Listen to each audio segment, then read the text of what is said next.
Hola, queridos hermanos. Los saludo en el poderosísimo nombre de nuestro Señor Jesucristo y en el dulcísimo nombre de nuestra Santísima Madre, la Siempre Virgen María. Hoy vamos a abordar un tema muy importante, muy interesante. Pues como todos lo han sido. Solo que antes de empezar, los invito a ponernos en la asistencia de Dios nuestro Señor para que nos ayude a comprender lo que vamos a leer, su sagrada palabra. Para ello, como ya es costumbre en nosotros, vamos a rezar la plegaria para leer la Biblia del Padre Fidel Martínez. Te doy gracias, Señor, por tu palabra. Reconozco mi incapacidad para comprenderla. Ella es más poderosa que mi debilidad. Es más eficaz que mi fragilidad. Más penetrante que mi resistencia. Te pido que me ilumines con ella para descubrir tu voluntad. Ayúdame a hacer una lectura con el corazón para que nazca en mí un encuentro profundo contigo. Que descubra tu rostro leyendo, meditando, orando y contemplando tu palabra. María, Madre querida, enséñame como tú a guardar la palabra de tu Hijo en mi corazón para luego vivirla. Amén. El tema que vamos a abordar hoy se trata de ¿qué pasa con los santos? ¿Podemos pedir a ellos que intercedan por nosotros ante Dios nuestro Señor? ¿Pueden ser nuestros intercesores los santos que están en el cielo y por supuesto la Virgen María? Los protestantes dicen que no. En una ocasión, un testigo de Jehová me llegó con un texto del libro Eclesiastés que decía, entre otras palabras decía, los vivos saben que están vivos y se dan cuenta de lo que ocurre, pero los muertos están dormidos. Ellos no, los muertos no saben nada, están dormidos. ¿Qué opina usted de esto?, me dijo. Yo le dije, yo opino lo que Dios opina. ¿Y qué opina Dios? Que eso no es doctrina cristiana. Yo sabía que los testigos de Jehová no creían en Jesús como Dios. Le digo, porque en muchas citas Dios nos dice que Él es un Dios de vivos, no de muertos. Y si no recordemos la parábola de Pulón y Lázaro, le dije, ahí se entabla un diálogo entre Lázaro y Abraham. Pero ya estaban muertos los dos.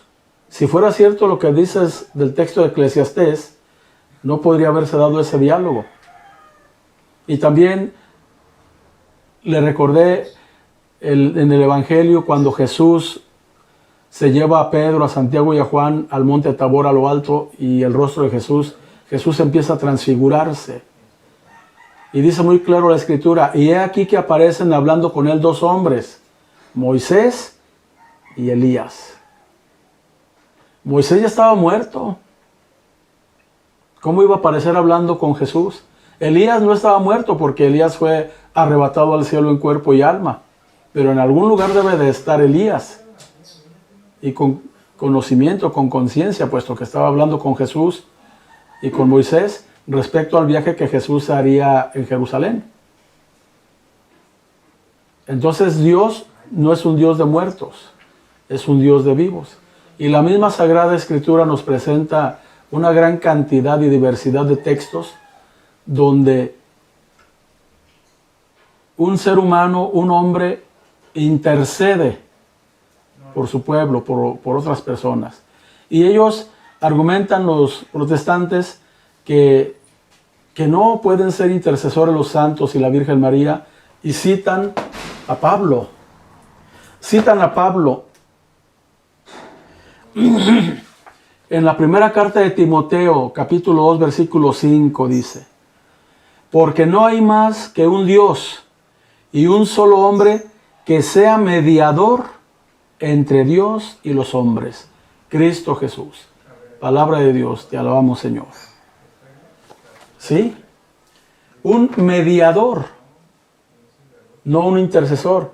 Y el mismo Pablo dice quién es el mediador y qué características debe tener.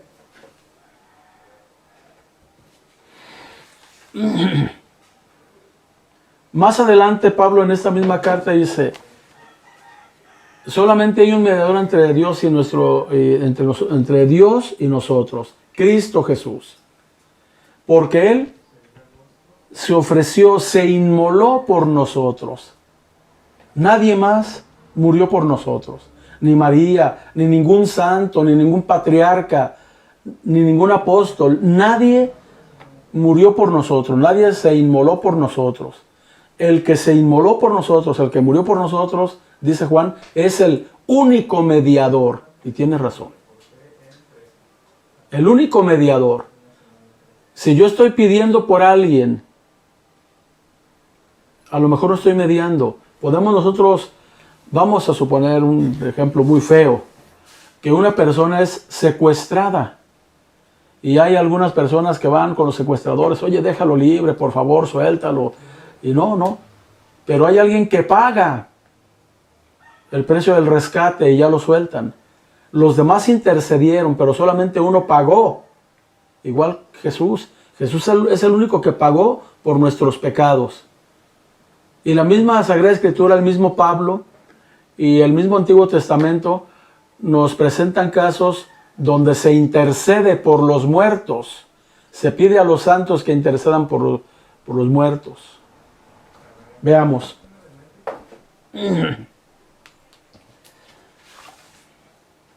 En Job 42:8. Mi siervo Job intercederá por ustedes. Intercederá por ustedes. Y yo le atenderé su petición para no tratarlos duramente como se merecen. El mismo Dios está reconociendo que se puede interceder por alguien. Otro ejemplo, Moisés dice a Dios: perdona las maldades de este pueblo según la grandeza de tu misericordia. En Números 14:19. Y Dios le responde: los perdono conforme a tu súplica. Está muy claro. Moisés no está mediando. Moisés no es mediador. Moisés no está pagando nada. Él solamente está pidiéndole a Dios que perdone. Y yo le digo: de acuerdo, los perdono. Eso es mediar. Eso no es mediar, eso es interceder.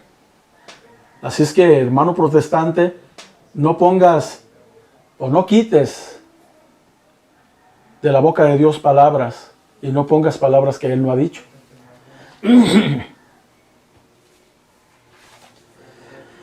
Nosotros sabemos que Jesucristo es nuestro único mediador, pero Santiago en 5:16 dice: orad unos por otros para ser salvos. Orad unos por otros para ser salvos. Santiago 5:16.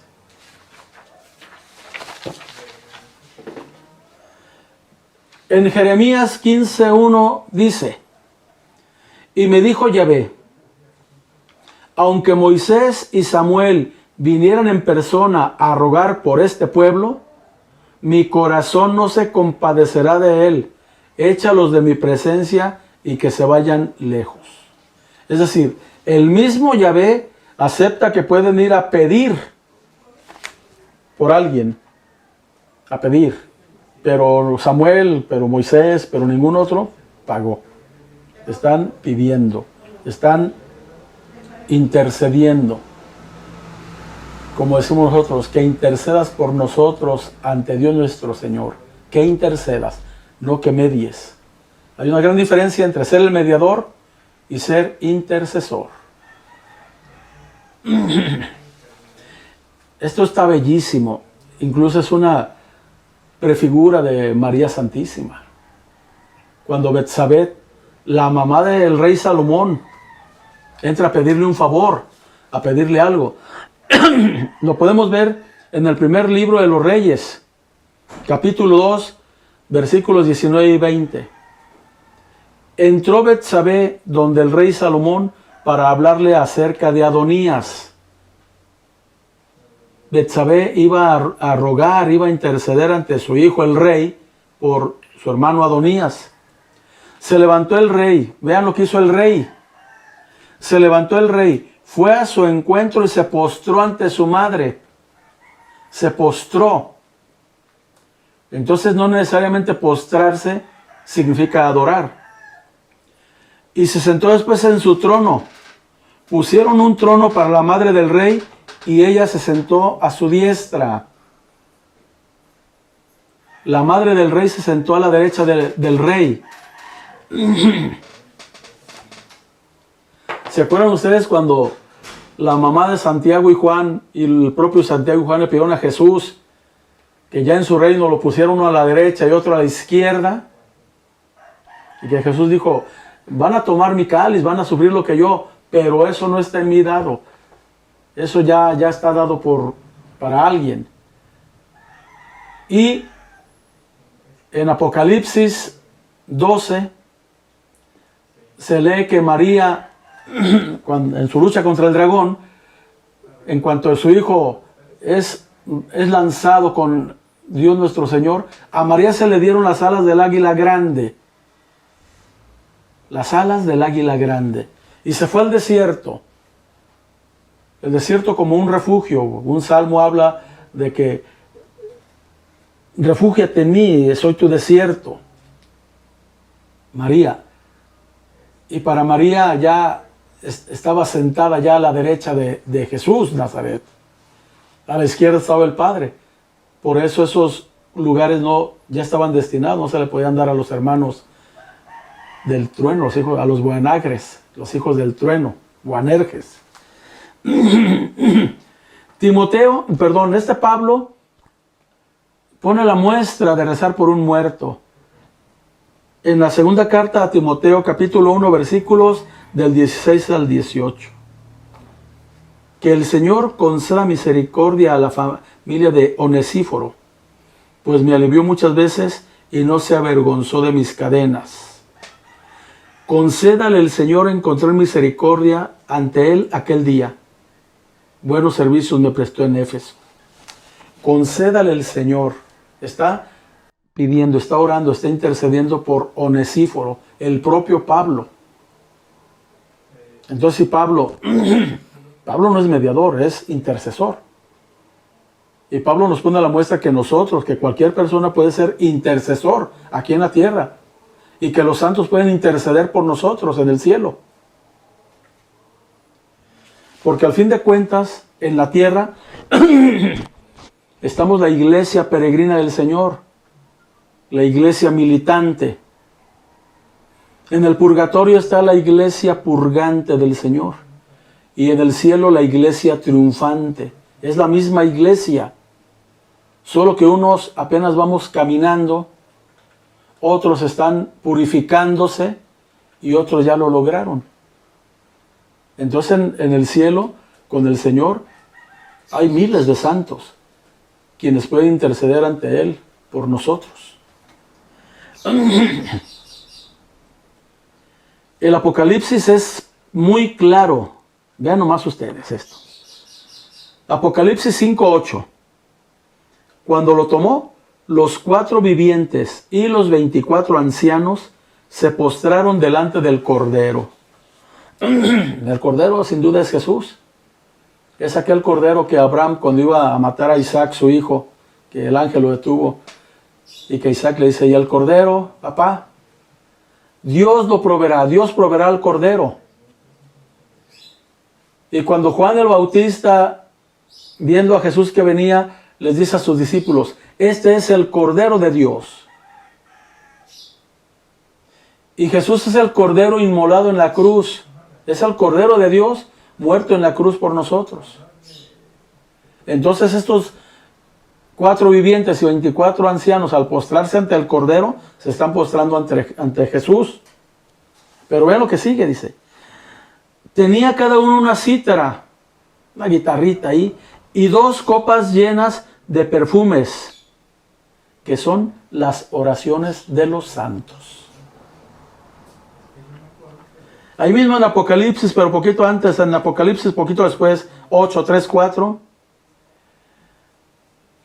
En el 4 dice, y las nubes de perfumes con las oraciones de los santos se elevó de las manos del ángel hasta la presencia de Dios. Entonces, sí podemos ser intercesores, sí pueden interceder los santos por nosotros, y María, por supuesto, que puede interceder. Tanto ha intercedido por nosotros ante Dios, que yo estoy seguro que cada uno de ustedes a lo mejor puede tener una experiencia en donde María les hizo el favor de interceder ante Dios, ante su Hijo poderoso, por alguna problemática que tuvieran. Entonces, nuestros queridos hermanos, a lo mejor no entienden o no quieren entender esto, y creen que interceder y mediar es lo mismo, pero no. Si fuera lo mismo, estos ejemplos de intercesión que hemos puesto, tanto de los santos como de los vivientes, no serían tal, porque el único mediador es Jesús.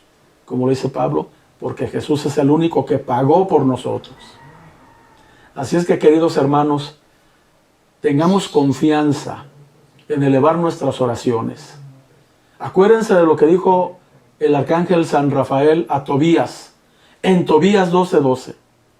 Le dice,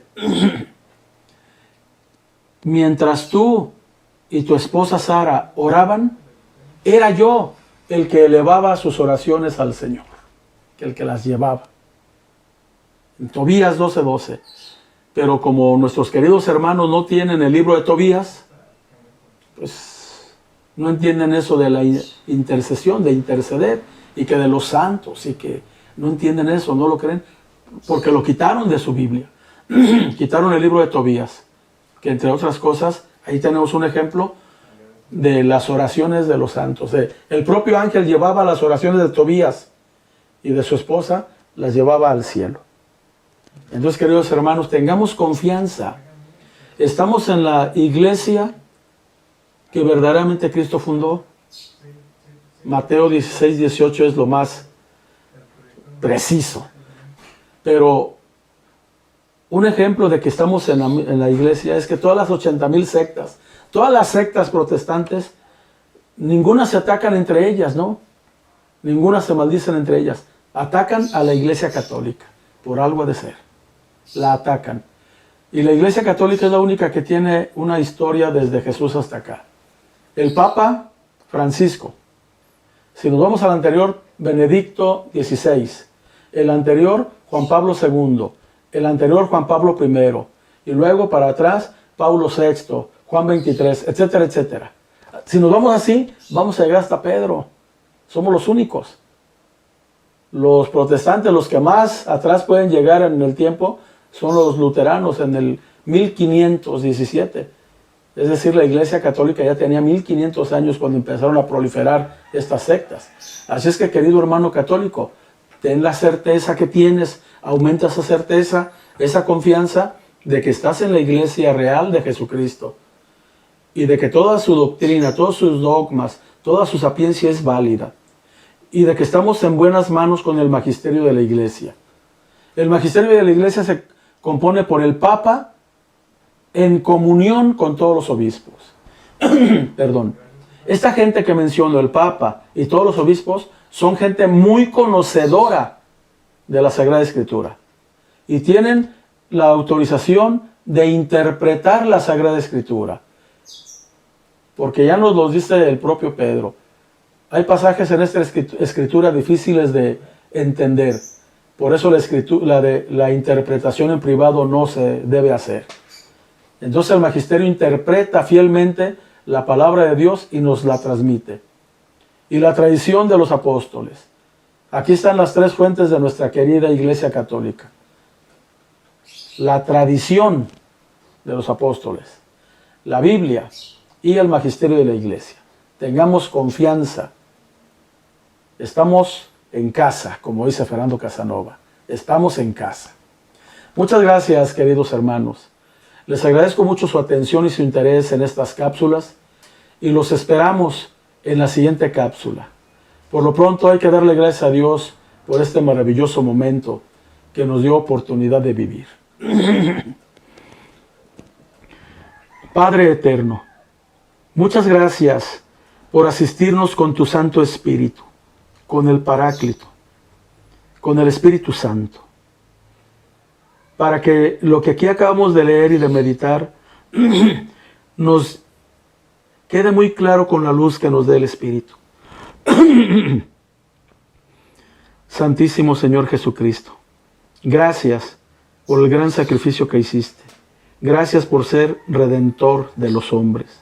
María, muchas gracias, porque tú, con ese sí hermoso que le diste al Señor, nos has traído la salvación en Jesucristo nuestro Señor. Amén. En el nombre del Padre, del Hijo y del Espíritu Santo. Amén.